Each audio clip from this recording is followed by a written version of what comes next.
секоја нерегуларност и повреда на законите во Република Македонија, кои се однесуваат на мене и на моите колеги од тимот на јавното обвинителство кое го водам, ќе поднесеме соодветни тужби и представки до институциите на Република Македонија и бараме да бидат казнети согласно законот. Иако јас како специјален јавен обвинител, заедно со моите колеги, кои се дел од мојот тим, сме овластени тужители кои ги бранат интересите на граѓаните на Република Македонија, сепак од одредени функционери и функционери во институции не го почитуваат законот и не ја почитуваат оваа институција и затоа кажувам уште еднаш дека на секој начин ќе се спротивставиме на таквото непочитување на оваа институција. Нашиот пристап секогаш бил и ќе биде професионален, па и покрај нашите обиди да воспоставиме однос на соработка со одредени личности и институции, тоа не е важно, сепак тоа не се случи и од тие причини ќе бараме ваквото однесување да биде санкционирано. Во изминатиот период од година и пол, како што знаете, работевме транспарентно во оваа институција. Пред се ги отворивме и ги истражувавме најважните и најгорливите прашања кои беа содржани во аудио разговорите кои ни беа доставени. И тука отворивме и бројни предистраги и истраги во делот на изборите и изборните нерегуларности,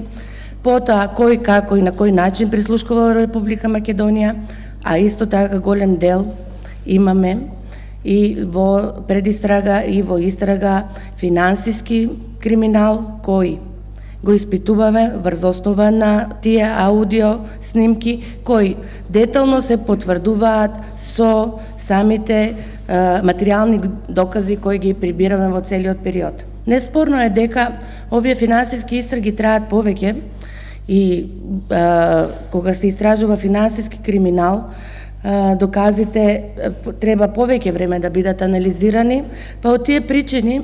секој пат кога зборуваме за нашиот мандат, ние велиме дека нашиот мандат не е во рамките да биде определен, да биде дадена некоја рамка во која ќе истражуваме. Напротив, нашиот мандат е да ги истражиме сите нерегуларности кои се однесуваат на прислушкуваните разговори од 2008 до 2015 година. На оваа пресконференција би сакала да кажам прво дека ќе го спомнам првиот предмет, Титаник,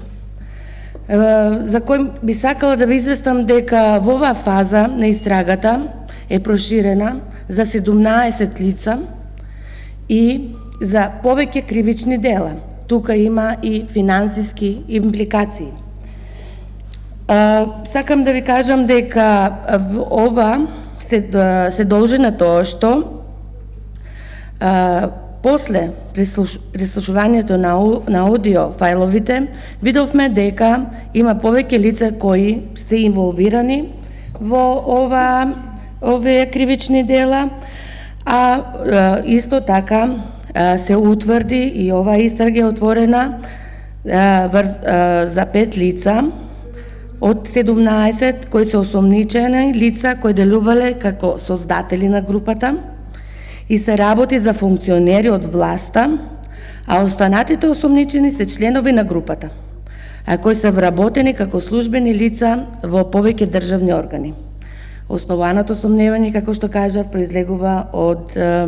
поголем број на материјални докази. Во оваа прилика би сакала да кажам и дека секој, како и од првиот ден и досега, бараме ваша помош во делот на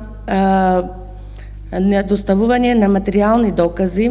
или било какви докази кои ќе ни помогнат во нашата работа. Денеска пресконференцијата е да ја